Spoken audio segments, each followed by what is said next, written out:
Hello and welcome to the heat exchanger video SOP. In this video, we will be exploring the safety and operability of the heat exchanger in Lafayette College's Unit Operations Laboratory. This is the heat exchanger setup. On the front side, we have the shell and tube heat exchanger and the valves controlling flow into and out of the shells and tubes. On the back, we have the valves necessary to introduce water and steam into the system. Heat exchangers are a useful and energy-efficient way to heat and cool two or more process streams without the streams coming into direct contact. After watching this video, you will have a good idea of how to successfully operate the heat exchanger at Lafayette College. Safety is our #1 priority and is held paramount in the laboratory. Students should arrive to lab wearing closed-toed shoes and long pants. For this experiment, long hair or dangling clothing should be tied back as the pump used contains rotating equipment and poses a safety hazard. Additionally, students may wear lab coats if desired. The heat used in this experiment may make surfaces hot to the touch and put students at risk of getting burnt. High-pressure steam is used in the equipment and adds an additional risk. Therefore, students should wear heat-resistant gloves when operating the steam pipes and ensure that proper PPE is worn at all times. Water is being used in this experiment, and as a result, leaks or spills may occur, particularly during calibration. If this happens, clean up any minor spills or leaks appropriately, and notify the laboratory supervisor concerning any larger leaks or spills. For the heat exchanger, there are two major safety concerns. First, when opening up the steam supply valve V16, ensure that the valve is opened slowly while wearing heat-resistant gloves. This will prevent the system from knocking, causing a pipe or valve to fail. The steam pipes may be hot to the touch, so heat-resistant gloves should always be worn when adjusting valves on the backside of the heat exchanger.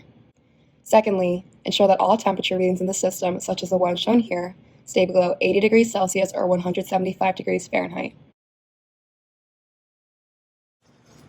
Confirm with your lab supervisor that the steam supply is turned on. It is now time to start up the equipment.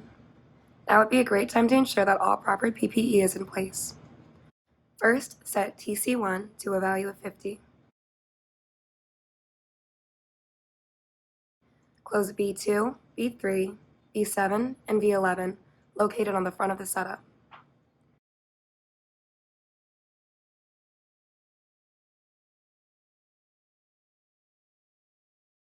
Open the water outlet valve, B19.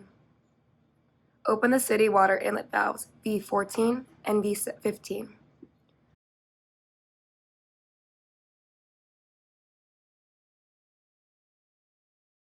Open V4 to begin running water through the heater. Turn on the pump by flipping the pump switch.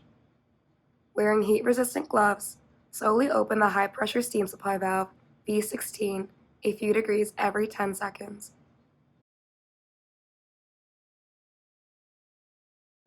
Open valve V18 and set the regulator V20 to 20 psi.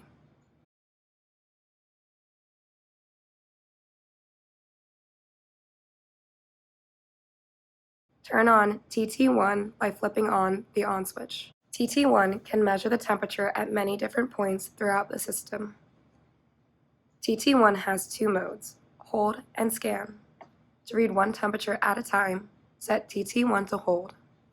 To obtain a temperature reading when in hold, move the switch of the desired temperature probe to the left, leaving all others to the right. To have all temperature readings rotating through, set TT1 to scan. To enter the scan mode, move the switches for all desired locations to the left, leaving all others to the right. A red light will appear next to the location at which the temperature is currently being displayed. Each temperature probe represents a different input or output stream of the heat exchanger. The location's hot and cold inlet and outlet streams change depending on if the cold stream is tube side or shell side, and if the heat exchanger is currently run concurrently or countercurrently. Before gathering data, we must calibrate the flow meters. There are two flow meters that must be calibrated, FI1 and FI2. When using all flow meters in this experiment, read from the top of the float. We will first calibrate FI1, which is the cold water flow meter for countercurrent flow through the heat exchanger.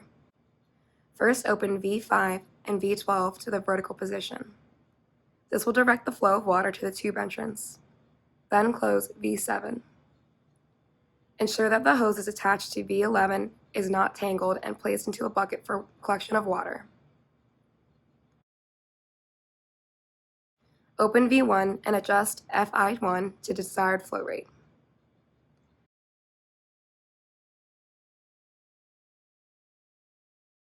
To begin water collection, open V11 and close V12. This will redirect the water through the hose for collection.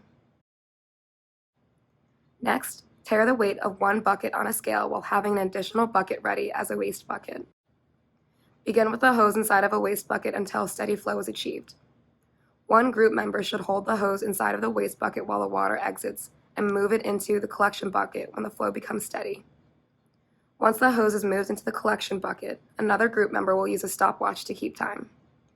After this time interval, move the hose back into the waste bucket.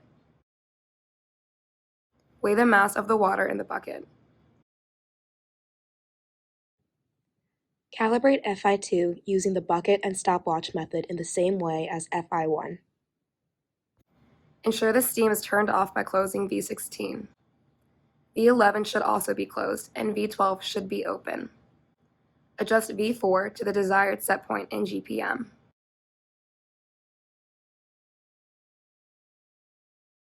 To adjust the hot water temperature, adjust TC1. Turn to the right to cool the water and to the left to heat it. The hot water temperature will be indicated by reading TT1. Ensure that the temperature never exceeds 80 degrees Celsius, as boiling water can damage the heat exchanger. Additionally, when adjusting the temperature control, it is important to do so with great caution. The temperature control is sensitive and may change significantly depending on how much the dial is turned. We now have all the tools to successfully run the heat exchanger setup. We will start with a counter-current flow setup with cold water in the shell. Begin by closing V1, V2, V3, V4, V7, V8, V9, and V11. Open the valves V10 and V12 if they are closed.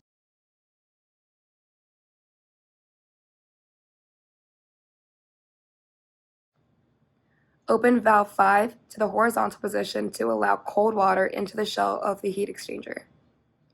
Turn V6 to the horizontal position to direct hot water through the tubes. Open and adjust valves 1 and valves 4 to achieve the desired cold and hot water flow rates by reading flow meters FI1 and FI2. Using TT1, begin observing the temperatures of TI1, TI2, TI3, and TI4 until the system reaches steady state. For countercurrent flow with cold water in the shell, sensor TI1 corresponds to the inlet hot water stream. TI2 is for the outlet cold water stream. TI3 is for the inlet cold water, and finally, sensor TI4 shows the outlet hot water temperature.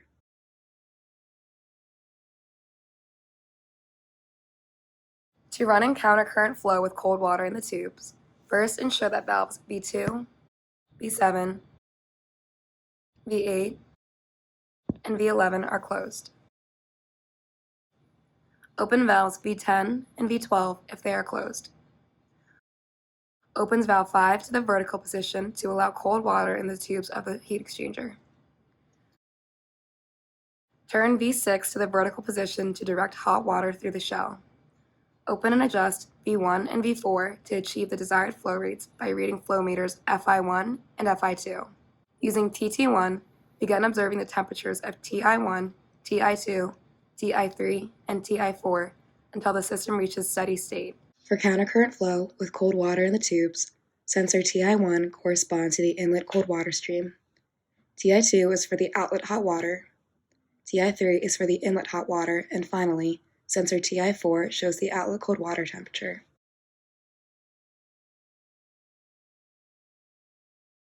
Finally, we will run the heat exchanger in a co-current setup with cold water in the shell. Ensure that valves V1, V7, V10, and V11 are closed. Open valves V2 and V8 to direct cold water into and from the heat exchanger shell.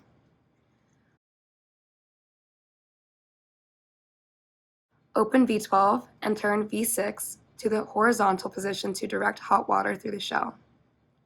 Open and adjust valves V1 and V4 to achieve the desired flow rates by reading flow meters. FI2 is for the hot water and FI3 is for the cold water. Using TT1, begin observing the temperatures of TI1, TI2, TI3, and TI4 until the system reaches steady state. In this co-current configuration, sensor TI2 corresponds to the inlet cold water and sensor TI3 corresponds to the outlet cold water. Sensor TI1 is for the inlet hot water and sensor TI4 shows the outlet hot water temperature. After successfully running the experiment, it is necessary to properly shut down the equipment. First, close V18 to turn off the air supply to the temperature controller TC1.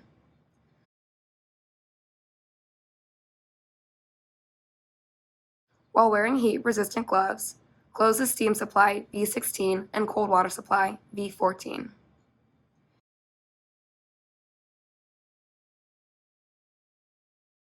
Next, close valves V3, V7, and V10. Now wait a few minutes to allow the heat exchanger to cool. After a few minutes, turn off the pump. Close V15 to turn off cold water supply to the pump. The heater is not completely shut down and we must drain the system. To drain the system, open valves V2, V7, V9, and V12. This concludes the shutdown procedure. In the case of an emergency, first close V16 to turn off the steam supply. Then, turn off the pump motor. Two common issues may arise when operating the heat exchanger. The first is determining when steady state has been achieved. The system may be assumed to be at steady state when the temperature readings maintain a relatively constant value. This is especially important when operating the heat exchanger with a high flow rate of hot water, as this brings the metal heat exchanger to a higher temperature. The heat exchanger itself takes some time to cool off, so operators should wait several minutes to record temperature readings for a new trial, particularly after using a high flow rate of hot water.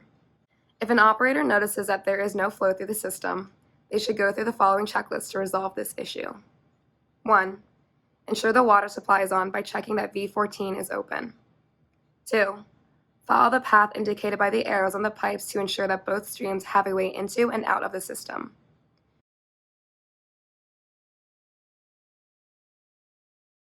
3. Talk with a lab supervisor if there is still no flow through the heat exchanger. Thank you for taking the time to review the heat exchanger's safety and operability in this video SOP. If you have any questions about the content shown in this video, now would be a great time to contact your lab supervisor. Good luck running the heat exchanger.